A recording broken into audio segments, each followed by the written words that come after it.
ಈ ಕೂಡಲೇ ಸರ್ವಪಕ್ಷಗಳ ಸಭೆಯನ್ನು ಕರೆದಿದ್ದಾರೆ. ಯಾವ ಕಾರಣಕ್ಕಾಗಿ ಸರ್ವಪಕ್ಷಗಳ ಸಭೆ? ಸರ್ವಪಕ್ಷಗಳ ಸಭೆಯ ಫಲಶ್ರುತಿ ಆನಂತರ ಅವರು ತೀರ್ಮಾನಕ್ಕೆ ಬರಬೇಕಾಗಿತ್ತು. ಒಂದು ಕಡೆ ಬಿಲ್ ಬನ್ನಿ ಪೂರ್ತಿ ರೋಡ್ ರಾಜ್ಯಗಳೇ ಕಾವೇರಿ ಕಾವೇರಿ ಕಾವೇರಿ ಅಯ್ಯಯ್ಯೋ ಅಯ್ಯಯ್ಯೋ ಅಯ್ಯಯ್ಯೋ ಅಯ್ಯಯ್ಯೋ ತಮಿಳುನಾಡಿಗೆ ನೀರು ಹರಿಸುತ್ತಿರುವ ಸರ್ಕಾರಕ್ಕೆ ಹೇಳಿ ಧಿಕ್ಕಾರ. ತಮಿಳುನಾಡಿಗೆ ನೀರು ಹರಿಸುತ್ತಿರುವ ಸರ್ಕಾರಕ್ಕೆ ಹೇಳಿ ಧಿಕ್ಕಾರ. ತಮಿಳುನಾಡಿಗೆ ನೀರು ಹರಿಸುವ ಸರ್ಕಾರಕ್ಕೆ ಹೇಳಿ ಧಿಕ್ಕಾರ.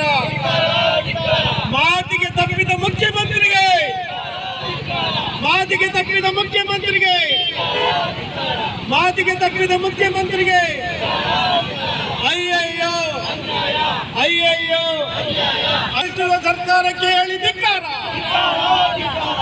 ನಮ್ಮ ಬೆಳೆಗೆ ನೀರು ಕೊಡದ ತಮಿಳುನಾಡಿಗೆ ಹರಿಸುತ್ತಿರುವ ನೀರಿಗೆ ಹೇಳಿ ಧಿಕ್ಕಾರ.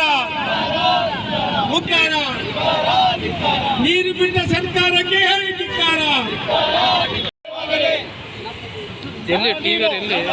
ನಮ್ಮ ನೀರು ನಮ್ಮ ನೀರು ಕಾವೇರಿ ಹೋರಾಟಕ್ಕೆ, ಕಾವೇರಿ ಪರಿರಕ್ಷಣಾ ಸಮಿತಿಗೆ, ತಮಿಳುನಾಡಿಗೆ ನೀರು ಹರಿಸುತ್ತಿರುವ ಸರ್ಕಾರಕ್ಕೆ ಹೇಳಿ ಧಿಕ್ಕಾರ. ತಮಿಳುನಾಡಿಗೆ ನೀರು ಹರಿಸುತ್ತಿರುವ ಸರ್ಕಾರಕ್ಕೆ ಹೇಳಿ ಧಿಕ್ಕಾರ. ತಮಿಳುನಾಡಿಗೆ ಕದ್ದು ಮುಚ್ಚಿ ನೀರು ಹರಿಸುವ ಸರ್ಕಾರಕ್ಕೆ ಹೇಳಿ ಧಿಕ್ಕಾರ. ಅಯ್ಯಯ್ಯೋ ಅಯ್ಯಯ್ಯೋ ಅಯ್ಯಯ್ಯೋ ಅಯ್ಯಯ್ಯೋ ತಮಿಳುನಾಡಿಗೆ ನೀರು ಹರಿಸುತ್ತಿರುವ ಸರ್ಕಾರಕ್ಕೆ ಹೇಳಿ ಧಿಕ್ಕಾರ. ತಮಿಳುನಾಡಿಗೆ ನೀರು ಹರಿಸುತ್ತಿರುವ ಸರ್ಕಾರಕ್ಕೆ ಹೇಳಿ ಧಿಕ್ಕಾರ.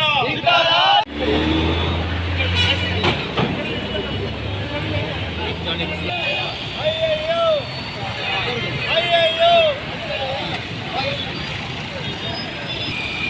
ಬಂಧುಗಳೇ, ಮಂಡ್ಯದ ಜನಗಳಿಗೆ ನೀರು ಕೊಡದೆ ಇವತ್ತು ತಮಿಳುನಾಡಿಗೆ ನೀರು ಬಿಡಲ್ಲ ಅಂತ ಹೇಳಿ ಅವರಿಗೆ ನೀರನ್ನು ಹರಿಸ್ತಾ ಇರ್ತಕ್ಕಂಥ ಸರ್ಕಾರ ಹೇಯ ಕೆಲಸವನ್ನ ಮಾಡಿದೆ. ನಮ್ಮ ಜನರ ಬೆಳೆಯನ್ನು ರಕ್ಷಣೆ ಮಾಡಲಿಲ್ಲ, ನಮಗೆ ನೀರಿನ ಹಾಕಾರವನ್ನು ನೀಗಿಸಲಿಲ್ಲ, ತಮಿಳುನಾಡಿಗೆ ನೀರು ಬಿಡೋದಿಲ್ಲ ಅಂತೇಳಿ ಹೇಳಿದಂತಹ ಸರ್ಕಾರ ಇವತ್ತು ತಮಿಳುನಾಡಿಗೆ 20,000 ಕ್ಯೂಸೆಕ್ ನೀರನ್ನು ಹರಿಸ್ತಾ ಇದೆ. ಇದು ಘೋರ ಅನ್ಯಾಯ. ಈಗ ಅವರು ಮೂರನೇ ಬೆಳೆ ಕುರುವೈ ಬೆಳೆಯನ್ನು ಬೆಳೀತಾ ಇದ್ದಾರೆ. ಕುರುವೈ ಬೆಳೆಯನ್ನು ಬೆಳೀಲಿ, 2 ಬೆಳೆಗಳನ್ನು ಬೆಳೆದಾಗಿದೆ. ಕುರುವೈ ಬೆಳೆಯನ್ನು ಬೆಳೀಲಿಕ್ಕೆ ನೀರನ್ನು ಹರಿಸಲಿಕ್ಕೆ ಇವತ್ತು ಯುವ ರೈತರು ಯಾಕೆ ಇನ್ನು ಮಲಗಿದ್ದೀರಾ?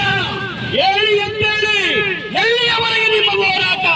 1924 ಮಂಡ್ಯ ಜಿಲ್ಲೆಗೆ ಆಗಿರುವಂತ ಈ ಮುಖ್ಯಮಂತ್ರಿಗಳಾಗಿರ್ತಕ್ಕಂಥ ಡಿ.ಕೆ. ಶಿವಕುಮಾರ್ ಅವರು ಏನು ಕಾವೇರಿ ನಿರ್ವಹಣಾ ಪ್ರಾಧಿಕಾರ ಮತ್ತು ಉಸ್ತುವಾರಿ ಪ್ರಾಧಿಕಾರ 4.5 TMC ನೀರನ್ನು ಹರಿಸಬೇಕು ಅಂತ ನಿರ್ಣಯ ಮಾಡಿ ಪ್ರತಿದಿನ 3,500 ಕ್ಯೂಸೆಕ್ ನೀರನ್ನು ಬಿಡಬೇಕು ಅಂತೇಳಿ ತೀರ್ಮಾನ ಕೊಡ್ತು.